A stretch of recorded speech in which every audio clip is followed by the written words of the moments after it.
Hey everybody, welcome to my late night tour of Japan that I've decided to put into video format after getting a lot of requests to do so when I was giving live tours on TS on the FUA to a lot of different members who recommended that it was a pretty cool tour. What I'm going to do here today is this kind of just an informal video. It's probably going to be about a 3-hour video. I'll split it into parts about an hour each, and it will tour you through the actual district of Akihabara in Tokyo, Japan. It'll be a Google Maps tour through this video. I will show you pictures. We'll talk about the actual district. I'll tell you all the stores you can go to and just all these different things about the actual area and a couple hints and tips about going to Japan if you ever end up doing so in your life. This video is really informal. It's not professional. I'm going to make mistakes. I'm probably going to blank out and not remember things, but think of it like a live stream, like one of my Coco Function streams with Meth, or just kind of a random thing, but I think it's a kind of a cool, informative video. One thing you'll want to do before we start this tour is you'll want to each grab a piece of paper, and while I'm talking you can go do that because it's not really important. On this piece of paper you will want to write two things: important areas that you want to visit and suggested areas you want to visit. Feel free to change these titles if you want on your piece of paper. Just know that they're split into two categories. You have places you need to visit, in my opinion, and places you should check out, but it's completely up to you if it interests you or not. As I go through the tour, I'll tell you which of those destinations fit under each category and kind of just a little bit about the district itself. So with that, let's kick right off because I just want to get right started with the video here. I'll split these into segments like I said. So the first thing I'm going to do here is I'm going to go to Google Maps on Google and click it right there. What it's going to do is take me to the actual Google Map page. As you can clearly see, I live in Minnesota, so it'll load that for me. Oh no, everyone knows where I live. What I'm going to do is I'm going to type in Akihabara here at the top, and it'll show me Akihabara, Taito, Tokyo, Japan. I'll click that, and then will lead me right to Akihabara. So one of the first things I want to notice is this is the actual district of Akihabara when it loads here. It takes a little bit just because of the recording in 720, so if I have a little slowdown, that's the reason why. So this is actually the city of Akihabara, as you can clearly see, and it's labeled right here in the center. The train station for Akihabara is this big red thing. As you can see, it says Akihabara right here with a little train icon next to it. Here are the actual train tracks and the Yamanote line, which I will get into in a little bit. But generally speaking, there is in Akihabara what is called a strip. For those who aren't familiar what a strip is, it's not when you take off your clothes, not that kind of strip. A strip is one point of a street to another point of a street, I guess is the easiest way to put it. In Las Vegas, Nevada, in the United States, there is the Las Vegas Strip. They have the Welcome to Las Vegas at one end of the strip, which is one street, and then it goes all the way to the end where all the buildings end. And you can literally see everything if you just follow this one road. In Akihabara, there's also a strip. The strip starts right down here where I'm circling by the and sorry if I butcher all these names, I'm not a good Japanese speaker, Mansebashi Police Station, and it goes all the way up, right up here, to this Sueihirocho, the Ginza line. This street is Chuodori, which should be labeled somewhere here, if I zoom in a little bit. Alright, didn't really show anything, but this street is Chuodori, and this is the main strip of Akihabara. Every building on the left and right here is kind of where we'll explore, and you'll see everything about the actual tour. We will also be exploring near this Shohei Elementary School, these kind of back roads. This is some other part of the district that I think is kind of cool, but it's not really part of the actual strip, and it's more local buildings and a couple cool things you can find back here. So we'll head back in these areas as well. But generally speaking, if I go from this corner, where my mouse pointer is right now, go all the way to the right to this corner, go all the way down to this corner, all the way over to Subo Main Line, and then back up. This square right here, I have explored everything within this area, and everything you possibly want to know or find about Akihabara, at least in my opinion from where I explored, will be in this area. We'll kind of go through it all. I won't go obviously through these office buildings back here, kind of the weird stuff, but there'll be some things you need to know. So the first thing I'm going to do is I'm kind of going to just start off in the actual train station here. When you come to Akihabara, you will come from one of two stations. You will either come from the north of the map or the south. If you come from the south, this train station right next to this is Kanda, which as this loads here. Kanda, right there. If you can come on the Yamanote line right there, all the way into Akihabara's train station right here. If you come from the north, you'll actually be coming from Okachimachi, which is right here, Okachimachi. To the north of Okachimachi is Ueno. And for those who are familiar with Ueno, if this loads again, sorry, Ueno's right here. And Ueno Park, for those of you who are familiar with its famous park, is right here. I went to this actual Natural Museum of Western Art. It was kind of cool. I went with my friend Arisa here. So something to check out. One of the best things I recommend, I'll just jump right in here, is I recommend taking a train to Ueno. I recommend getting off the station, going into the park. There's a lot of different cultural stuff when I was there. There was like a little festival going on where you can get noodles for free, and just it was great. There was a bunch of people playing in the park. I played some frisbee with some people. It was really sweet. When you're done checking out that park and taking a little time there, if you actually go underneath the train tracks here, which is near this area, there are actually some awesome restaurants that are actually underneath the train tracks. So when the trains are actually going, you can actually hear all the trains above you. And they're little local shops that are pretty cheap, nothing more than 1,000 yen, which I guess I'll explain that right now. I'm going to use US currency for this actual video tutorial. 100 yen is $1 in a perfect exchange world, at least in my mind. So right now the US dollar is doing a little bit better than the Japanese yen. So every time I take out, let's say 10,000 yen, which would be $100 in the United States, I actually end up taking out about $97. So I get more yen, but I'm taking out less United States, or less bills for US currency. So I mean, generally speaking, the even exchange rate is 100 yen for $1. So generally when I say about 1,000 yen, I'm saying 10 bucks. 10 bucks or cheaper, for those of you who are familiar with US currencies. Obviously, it's different around the world, so I can't, you have to check your exchange rates, but I'm kind of giving just a lowdown for when I list prices in this video. So yeah, check out these restaurants. They're really cool. What I recommend doing after you check out those restaurants is simply walking into the Akihabara strip. As you can clearly see, if I get back on the Chuodori main street right here, walk in these back buildings, there's a lot of cool pachinko shops, cool little things you can find out, little gift shops, souvenir shops, more restaurants, sweet shops, everything. And as soon as you walk right into the city, right down here by Suehirocho, you'll get right into the district and you can explore Akihabara. That's what I recommend doing in your day. That's the first thing I did when I actually came here. My friend showed me that and it was really awesome and I really enjoyed it. Anyways, that's enough about kind of the surrounding areas, which you should check out. Let's kind of get right into the Akihabara area. The first thing you'll want to do when you get to Japan is pick up a Suica card. Now a Suica card looks like this. So you can clearly say the logo might be different over here, but it is a penguin. You might have seen this in some anime you've watched. I know Haganai had a Suica card showing. Suica, basically you put a currency amount on it and it's just a pass. Every time you go through a train station, any time you enter the train station or you leave the train station, you swipe this card and then it deducts currency off the card to accommodate for your tickets. You can also purchase individual tickets for each train station.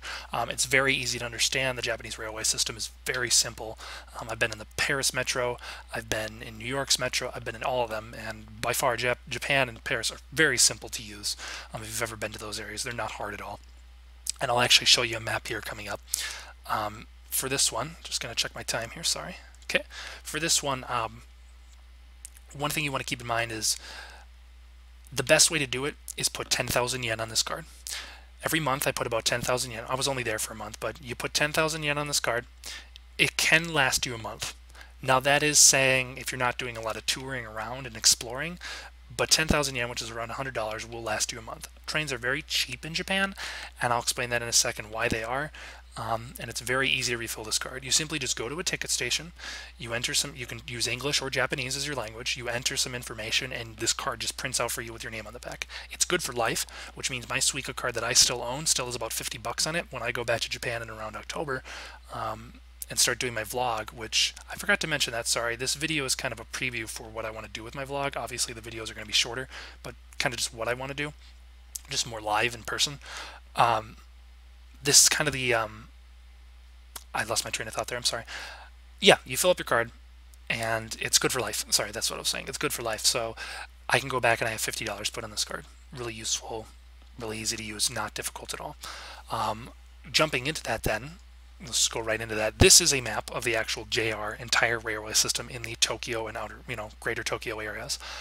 Most people who fly into Japan will fly into Narita, which is the international airport there. I apologize, I have a bottle of water here, so I'm going to take a drink. Fly into the Narita Airport area, and usually you get on that line right there. So I went from the Narita Airport to Airport Terminal 2, then to Narita, and then I actually went to where I was staying, which is Kadamachi, which is right here. Now, my trip to Akihabara consisted of the following. I would go from Kadamachi to Kameyari to Ayase to Kitasenju. I'd switch lines over to the Jobin line right here. Each white dot is a stop, by the way. I'd switch over, head over to Minami Senju, Mikawashima, to Nippori, and then to Ueno, and I'd switch over to the Yamanote line, which is number 9, and all these lines are labeled down here, by the way. And I'd get on the Yamanote line and go from Ueno to Okachimachi and Akihabara, and then you see Kandas to the south. Tokyo, there's a district of Tokyo in the city of Tokyo. Hey, fancy that. Here's the Chiba area, which you cross over the bay to get over to the Chiba area.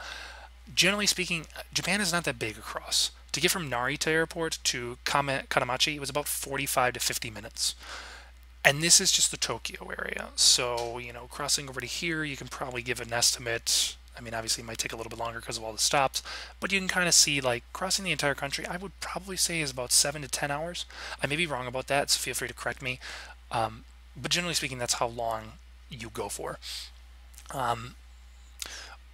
I lost my train of thought here. One thing you want to keep in mind is this main circle right here, which is the Yamanote line, and this is why I always talk about the Yamanote line, is very cheap in terms of tickets. Each stop is about 20 to 30 yen a stop, which is actually very cheap. So getting to like Ikebukuro, for example, all the way to Nippori would be about, 20, 40, 60, 80, a buck, probably about $2 at most, which is really cheap for a ticket to go that far because Ikebukuro is a huge shopping district. I recommend checking it out. Shinjuku and Shibuya down here are big party, districts if you like to go partying and clubbing. Tokyo is obviously the big capital. You can see the Sky Tree area in there.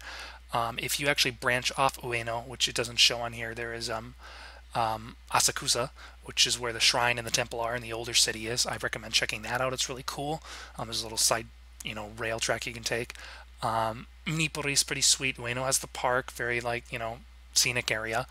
Akihabara obviously is otaku culture, and then just other areas. The Pokemon Center, I believe, was in one of these areas in the center. I forgot where it actually was. So if you like Pokemon, you could check that out. It's really cool too. It's near the Sky Tree. But generally speaking, what I'm trying to get at here is if you stay within this actual ring, it's very cheap. As soon as you start branching off into what I like to call the arms of the tracks, that's when you start paying a little more money. Kanamachi to Akihabara was about a 20-minute train ride. And, from all the swaps and the stations and waiting for the trains and things like that, maybe a little more, 25 minutes. And the actual distance is about $2.50 to $3. Maybe it might have been $4. It's been a while since I've been there. It was last year, so I don't remember the exact amount. But and then you also have to consider the price going back. So I mean, I'd pay about probably $8, 800 yen for an entire trip to and from there. And each little district is big. It's not like a small. Kanamachi's not like super tiny. But the best part about this is you can walk from all these and save your money. This walk is probably about a 2-hour walk. Yeah, it's a little bit long, but it's so scenic. It's so cool to just see the actual cities, or see I call them cities because it's just how I view them. To see each area as you move along, that's something else you can do. You can ride by bike. It's really awesome too. But the train station what I always took was really really cool to actually ride the train. So I recommend doing that, but completely up to you. So that's kind of just how the prices of how the railway system are, how you want to adapt yourself when you go to actually Tokyo and what you want. When you also go to Tokyo, you want to usually take about a 10,000 yen note out, and that will last you for however many, a week or 2 weeks of your cash. Japan does not use a lot of card systems. The big stores, which we'll get to when I get into Akihabara, like Softmap and other main chain stores, probably a lot in Ikebukuro because of the shopping, use cards, but most local areas use cash. So I recommend bringing some extra bills with you in case you end up getting something. Because you just have to ask. Most places don't accept cards, but it's kind of adapting, and more areas are accepting cards, so it just depends on where you're going. But generally, I always recommend taking out like a 10,000 yen note. With all your preparations, you basically head to Akihabara. So let's get right into the tour, shall we? So I go back to the Google Maps here. I'm just going to make sure my video is still recording everything. Perfect. 14 minutes, not bad. All right, so one of the things you want to keep in mind is when you get into Akihabara, there are a couple things that's what's going to happen. Every time you get into the Akihabara station, no matter where you go at, you will always come out at the what is called, and you might want to write this down, the electric town exit. I'll repeat that again. The electric town exit. If you ever want to meet anybody in Akihabara, you can simply say, get off the train, head down to the electric town exit, and I'll meet you right at the bottom of the steps. When you come out of the train station, you enter this little rectangular area right here where it says JR, and kind of this middle area here. Great place to meet. The ticket stations are right here. And the main meeting area where I met people a lot of the times was right by these like 4 tannish pillars, 6 tannish pillars. Each one of these pillars is really cool, has a lot of stuff that's being recently released in Akihabara. So you will find TV screens on all these different tan pillars here, and each of the TV screens will have advertisements for anime that are coming out, for, you know, releases of things. Not so much visual novel advertising, because I assume that's because of just like, you know, the censorship stuff, just to keep it kind of in the soft maps and other areas, but I'm not sure. I don't, maybe they were VNs, I just didn't know, because like I can't read Japanese that well, but they looked animated. So a lot of different anime stuff. There's actual posters plastered like on the floor here. One of the big things that was being advertised when I was here in November was the Madoka movie. I did just the 3rd one, Rebellion, I think, I don't remember, and it was released in theaters, and so it was really being advertised a lot here, and you might actually see some of that during the tour. As soon as you're ready and you meet anybody here, you head through the ticket gates, which are right here. These 2 pillars right here, or these 2 little blocks, are where you actually scan your Suica card. When you head out of the train station, you swipe your Suica card right there. It'll deduct the amount you took from all the trains. Keep in mind, as long as you stay within the train station area, you can go anywhere and you will never get charged a fee. The fee that is charged to you is the final destination you exit the actual train station. So let's say I started in Kadamachi, I scan my Suica to enter the train station, and it starts calculating an amount. The last stop I go to, it'll calculate the difference of how far I traveled and then deduct that amount off when I scan it again to leave. This being said, there's a cool phone app you can get, and my friend had it when I was there, and it's the JR system. You can literally type in any stop like Kadamachi, put Akihabara, and it will literally tell you all the lines you should take for the cheapest route, because some routes are cheaper. The Yamanote line, the way I was taking, was one of the cheaper ways. There were some more roundabout ways that would take a little longer, I'm sure, but you know, it depends if you want to save money. It's a great app. I recommend getting it. I don't know what it's called, but check into it. I'm sure it's an iTunes app. I'm pretty sure we use iTunes app and other little things. It's very easy to use, and it's in English or Japanese, so it's, you know, you can easily use it. Anyways, when you exit this gate here, you come out into 3 different areas. The Travel Service Center is right to your left here. The Travel Service Center has a lot of friendly people in there. They speak a little bit of English.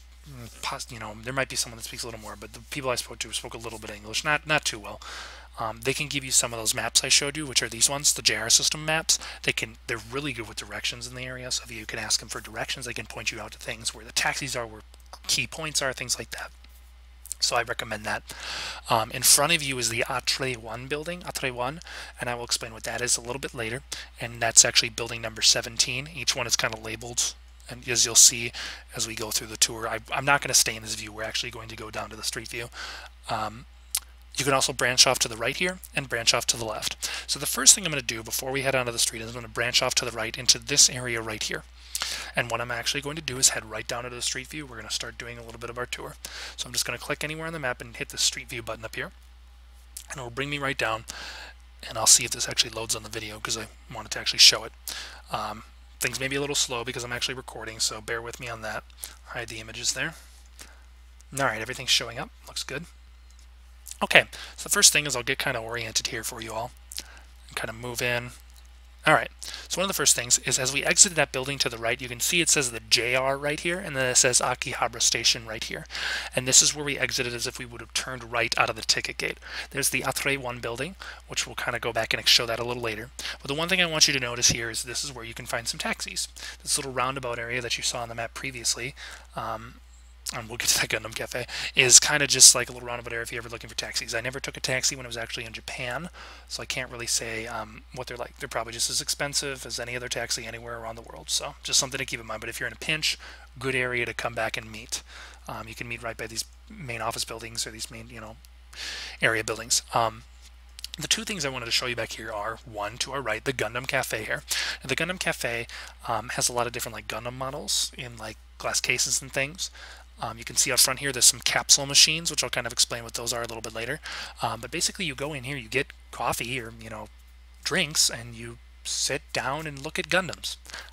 I really don't know the purpose of this cafe. You know, I just looked at it, I didn't buy anything, and people were just sitting around talking, and it just had Gundam stuff in it. But I think there might have been some things you could buy, like little gifts and things like that. But it wasn't, you know, anything super major. But it's really cool. Check it out. If you really are into the kind of robot stuff and like Gundam, just go buy a coffee, sit around, and look, stare at Gundams. To the right of that is the AKB48 Cafe and Shop. Now, one thing I want to say is, like I said in this tour, I will go through all kinds of otaku culture. I will go through the visual novels, if you like manga, if you like light novels, if you like figures, if you like train modeling, if you like robot, you know, like Warhammer from Games Workshop, if you're familiar with that company, the Gundam style of it. And I'll also talk about pop idol groups. Now, KB48 is a very famous pop idol group. I'm not sure who they are. I think they're like a series of women that maybe are 48 members. I don't really know. I don't really know any of the areas in Akihabara that house them or host them. So bear with me on that. That's not something I'm very knowledgeable with. My friend was big into it, and he knew a lot, and he kind of tried to explain it to me, but I didn't really know. My main point is, this cafe and shop kind of have little things if you're into the pop idol scene for a KB48. There's like some posters in here and other little things you can buy from the, you know, the band or from the group, and you can obviously get some drinks as well. Kind of cool if you want to check it out and you're a really big KB48 fan. I don't really know too much about it, like I said, but that's all I'm really familiar with. That's really all I wanted to show you in this area, at least. So what I'm going to do is I'm going to jump back up to the actual city view here, and this is where we were with those buildings on the right here. We're going to jump back into the main train station by the Travel Service Center, and this time we're going to turn left onto the street. So I'll click right there and go down to the street view, and so begins our tour. All right. First things first, let's readjust ourselves here. So the first thing you want to notice is that JR Akihabara station. I came left out of the building, and these photos are from 2013. There are also some April 2014 videos or pictures we'll see. So some of it's a little old, some of it's a little recent. You'll see that reflected on the advertising and things like that. You might notice like, hey, that was released a long time ago. But besides that, so basically when you walk out here, you see the JR Akihabara station, and to the left of that, we'll kind of explain the Atre 1 building. The Atre 1 building, which was in front of it, is kind of like a convenience store. If people are familiar with a Macy's, Bloomingdale's, you know, a Sears, it's kind of like a J.C. Penney's. It's kind of like that. They have, you know, jewelry, they have perfumes and, you know, scents and stuff. As you can kind of see it in that window right there. If I zoom in, you know, you can see some of the stuff in the jewelry, and they have pastries. They have a little bakery in there on that first floor. As you go up, there's some furniture. There's a little coffee shop on the third floor. I think it's a Starbucks, actually. Yeah, it's a Starbucks on the third floor. There's a lot of different little things in here. It's kind of like a family convenience. It's not really a convenience store. I don't know what I call JCPenney or like those brands. It's like, you know, a designer store, I guess, is the best way to put it. So check it out. Atre 1's kind of cool. Not one of the important buildings I mentioned, but, you know, it could be something that you might want to check out if you're interested in that kind of stuff. And like that kind of females, males, it doesn't matter, you know, whatever you want to check out. What I'm going to do here is I'm going to start by turning to the left. The first building we see here is a Sega Building. Now, there are 3 Sega buildings in Akihabara, and this one and all the rest are pretty much the exact same. Each floor, there's just crane games. They're all really crane games or arcade games. And when you go into this building, the best part is high school kids like to come here and waste all their money trying to win these crane games for figures and little things. And I'll show you some pictures of crane games a little bit later at the end of the tour. They kind of just like throw everything in it. They throw all their money down. I like to come here, you know, after I was doing my class to teach English, and I would literally sit here and laugh at the kids. I'm probably a terrible person for doing so, but it was quite funny. And they just like to play crane games. There's also like little, you know, like model stuff, and you can see in some of these glass cases, there's a lot of like plush toys and things you can win, and arcade games. It's like an arcade, but with crane games. It's the best way to describe it. Check it out. It's kind of cool. I mean, if you like Sega stuff, you know, but it's not really different than any other store. With that, I'm going to head down this road right down here. This is really nice because I don't need to relink these images. As you can see, I'm just clicking and moving along the road here. I'm going to get right down to the end of the street here. Kind of show you some stuff. One thing I want to keep in mind is when you're in Japan, unless you have a Japanese phone, you will not find Wi-Fi. It's very difficult to find Wi-Fi. One Wi-Fi spot I found was right next to this Coke Zero machine, right at the corner. Train stations have some free Wi-Fi, but it's shoddy. You can't really connect. I got some Wi-Fi right here, and it was a miracle. This was a year ago. I don't know if it still exists here, but you will desperately trying to search for free Wi-Fi, and for some reason I got a free Wi-Fi connection in this little area. Really cool, if you can find it. It's really helpful too, but like I said, unless you have a phone, you'll see a bunch of Wi-Fi spots, but they're kind of like, nope, just kidding, you can't actually connect to anything, and it's pretty lame. But anyways, before I continue the tour, one thing you'll want to write down on your sheet here in a small corner is there are, in Japan, two types of buildings I like to categorize things into, besides the main ones I point out to you. They are random electronic stores and random hobby shops. And I'm going to say that again, random electronic stores and random hobby shops. And random electronic stores are exactly as they sound. They are random electronic stores. Besides this DVD store right here, if you want to check out some, I think those are adult DVDs too. I'm not 100% sure on that, I never went in there. But this store right to the left here, that's labeled, is a random electronics store. Most of the buildings down this road are also food or random electronics stores. Random electronics stores are like this. In front of the random electronics store, there are bins, and these bins contain random electronics, well, hence the name. You want to buy a light bulb? There's a bin full of light bulbs. You want to buy a power strip? There's a bin full of power strips. You want to buy an Ethernet cord? There's a bin full of Ethernet cords. You want to buy a used monitor, and I'm not talking the flat screen monitors, I'm talking the old pill boxes like from Windows 98 time, you can buy a monitor. Everything you can possibly think of is just found in here. There's microwaves, there's batteries, there's everything, just random electronics. And that's why I like to call it the random electronics store, because it kind of just has those things laid out in front, and they're just hanging on hooks, and it's just like junk. It's mostly used. Some of it's new. It's just all over the board. So I call that a random electronics shop. So if I point that stuff out along the tour, you'll know what I'm talking about. I'll get to a random hobby shop as it comes to it, but there's none really in this area. One other thing I want to show you is down this street. If you guys are into this kind of stuff, I'm going to head down this little road right here, and you can see it'll readjust me. There's a building down here that I really want you to check out. To our left, as we're passing by, you'll see the Uno Pachinko Parlor. If you're into pachinko, which I'll explain that a little later. But right down here, all the way at the end, I guess I could show you that random electronics shop just to kind of give you an idea. You can see it's just got lights. It's got the bins in there of just random stuff. There's a megaphone. There's megaphones. There's like police lights. There's TV. There's neon lights. There's everything. It's just random electronics. It's the best way to describe it. I guess the best way I can put it for you. As you continue down, there's this one building I want to kind of show you down here, and here it is right here. This building right to our left is a really interesting building, and I found this kind of a little later. Right inside here there are, zoom in there. Right inside here there are a lot of capsule machines. Now, if you're familiar with Steins Gate, the anime, or familiar with the Metal Upa and all this stuff about Steins Gate, no spoilers, capsule machines are where you put in some yen, usually about 200, and it spits out some kind of capsule. I got some Concole button pins out of here. You could find, there's so many random things you can find out of these little capsule machines. This place is just lined with them as you enter that building. You can't really see them from here. You might be able to see them kind of to the right there. Those are all capsule machines, and there's two behind this little wall here, and there's some in the corner. A lot of different little capsule machines. It's really cool. Check out that building if you really just like to spend a few coins, just want to win a little couple it's like those things you get at the end of the restaurant where you put quarters in and they give you like the gumballs. It's kind of like that. Capsule machine's the best way to put it. Just a little store. I recommend that out. Don't put it on your important list, but put it on your check it out list. It's definitely sweet. Kind of cool. But like I said, I might not have said this actually, in Akihabara there's a lot of different like random capsule machines and vending machines. Just like in anime, just like in VNs. Excuse me, they're everywhere. They really are everywhere. Pop machines, everything. It's just vending machines everywhere. The fun of it is trying to figure out which vending machines have the cheapest stuff in it. Because one time you can get on this vending machine, Coke Zero might cost 100 yen, and then the vending machine down here by the random electronics store might be like 120 yen, and you're like, well, this one's cheaper, and it's the same size. So it's all about the sleuthing. It's the best part. Let's check the time of my video here. 28:38. Perfect. All right. So what you want to notice is, actually, you know what? I might actually split these videos into 30-minute videos. So I'm going to stop right here. The video will reboot itself back up. Don't worry about that. I just want to split this into parts so it's a lot easier to divide. So this is part 1. Make sure you write everything down. If you want to go back and view some stuff of the video, we will. I will start off the video right here again, so it'll jump right in. All right, guys, we'll be back in a bit.